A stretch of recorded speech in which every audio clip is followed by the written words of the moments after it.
नमस्कार विद्यार्थी मित्रांनो, मी सीमा तुमच्या सरस्वती गुरुकुल चॅनलवरती स्वागत करत आहे। आज आपण इयत्ता 9वी विषय भूगोल यातील चौथा पाठ बाह्य प्रक्रिया भाग 2 या पाठाचा आज आपण स्वाध्याय बघणार आहोत। तर तुम्ही अजूनही चॅनलला सबस्क्राइब केलेलं नसेल किंवा तुम्ही या चॅनलवरती नवीन असाल तर सबस्क्राइब नक्की करा, बेल आयकॉन देखील प्रेस करा, जेणेकरून येणाऱ्या सर्व व्हिडिओचे अपडेट्स तुम्हाला सर्वात आधी मिळतील। त्याचबरोबर आपल्या चॅनलवरती स्वाध्यायाच्या व्हिडिओसोबतच विविध विषयांची भाषणे, निबंध लेखन, पत्रलेखन, आर्ट अँड क्राफ्ट या सर्वांचे व्हिडिओ चॅनलवरती अपलोड झालेले आहेत। तेही चेक करा, तेही तुम्हाला नक्कीच आवडतील। तर चला तर मग स्वाध्यायाला सुरुवात करूया। यातील प्रश्न पहिला, पुढीलपैकी योग्य विधान ओळखून लिहा। त्यामध्ये अ, तापमान कक्षेची वाऱ्याच्या कार्याला मदत होते। तर हे विधान योग्य आहे। आ, वाळवंटी प्रदेशात नदीचे कार्य इतर कारकांपेक्षा प्रभावी असते। तर हे अयोग्य विधान आहे। योग्य विधान काय आहे? वाळवंटी प्रदेशात वाऱ्याचे कार्य इतर कारकांपेक्षा प्रभावी असते। ई, भूजलाचे कार्य मृदू खडकांच्या प्रदेशात जास्त होते। तर हे विधान योग्य आहे। ई, वाऱ्याचे कार्यक्षेत्र नदी, हिमनदी, सागरी लाटा यांप्रमाणे मर्यादित नसून चौफेर असते। तर हे विधान देखील योग्य आहे।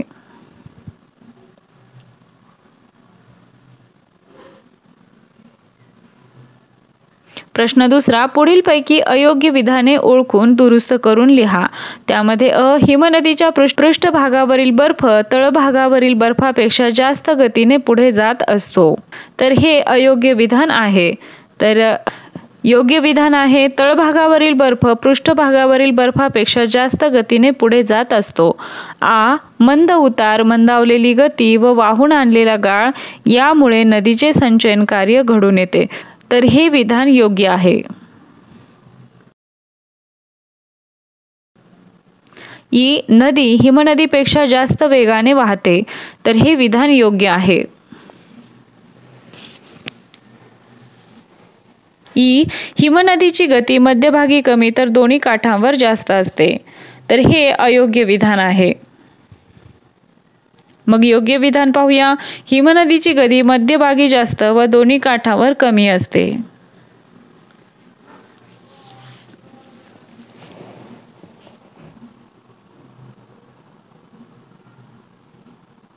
प्रश्न तिसरा, चुकीची जोडी ओळखा। अ, संचयन, व्ही आकाराची दरी, आ, वहन, उर्मी चिन्हे, ई, खनन, भूछत्र खडक। तर यातील चुकीची जोडी आहे अ, संचयन, व्ही आकाराची दरी।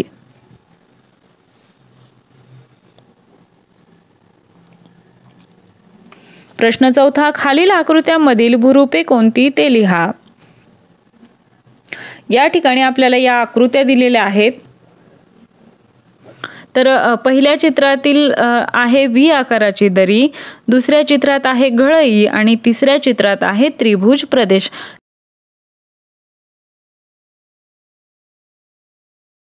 प्रश्न पाचवा, खालील दिलेल्या भूरूपांचे कारकानुसार वर्गीकरण करून पुढील तक्ता पूर्ण करा।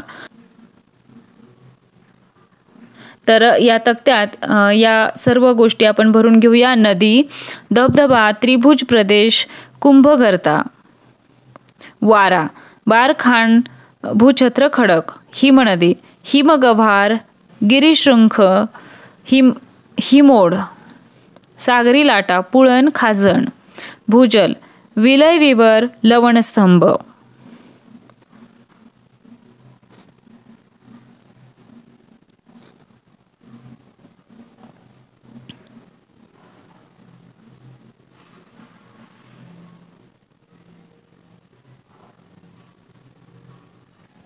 प्रश्न सहावा, पुढील प्रश्नांची थोडक्यात उत्तरे लिहा। त्यामध्ये अ, नदीच्या खनन कार्यामुळे निर्माण होणारी भूरूपे कोणती? तर उत्तर आहे, नदीच्या खनन कार्यामुळे घळई, व्ही आकाराची दरी, धबधबा, कुंभगर्ता इत्यादी भूरूपे निर्माण होतात।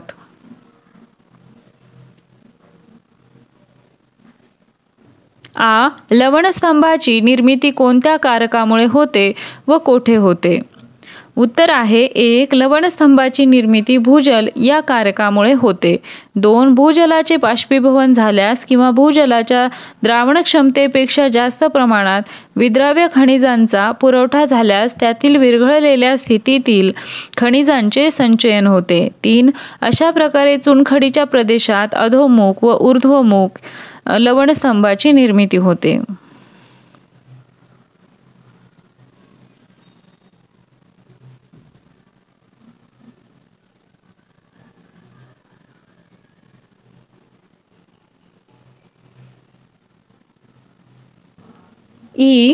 सागरी जलाच्या संचयन कार्यामुळे निर्माण होणारी भुरुपे कोणती? उत्तर आहे सागरी जलाच्या संचयन कार्यामुळे पुळण, वाळूचा दांडा, खाजण इत्यादी भुरुपे निर्माण होतात.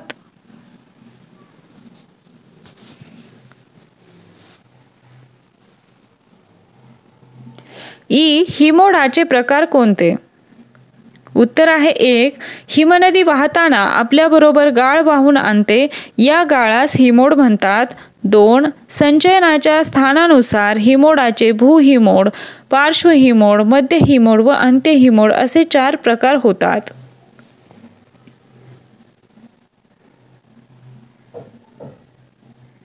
आलं लक्षात? आशा आहे तुम्हाला सर्व प्रश्नांची उत्तरे समजली असतील. आपल्या चॅनलवरती सर्व विषयांच्या स्वाध्यायाच्या व्हिडिओसोबतच विविध विषयांची भाषणे, निबंध लेखन, पत्रलेखन, आर्ट अँड क्राफ्ट या सर्वांचे व्हिडिओ चॅनलवरती अपलोड झालेले आहेत. तेही चेक करा, तेही तुम्हाला नक्कीच आवडतील. त्याचबरोबर प्रत्येक व्हिडिओच्या डिस्क्रिप्शन बॉक्समध्ये त्या विषयाच्या स्वाध्यायाच्या व्हिडिओची प्लेलिस्टची लिंक दिलेली आहे. त्यावरती जर तुम्ही क्लिक केलं तर पहिल्यापासून ते शेवटच्या पाठापर्यंतचे सर्व स्वाध्यायाचे व्हिडिओ तुम्हाला एकाच ठिकाणी मिळून जातील. तेव्हा डिस्क्रिप्शन बॉक्स चेक करायला विसरू नका.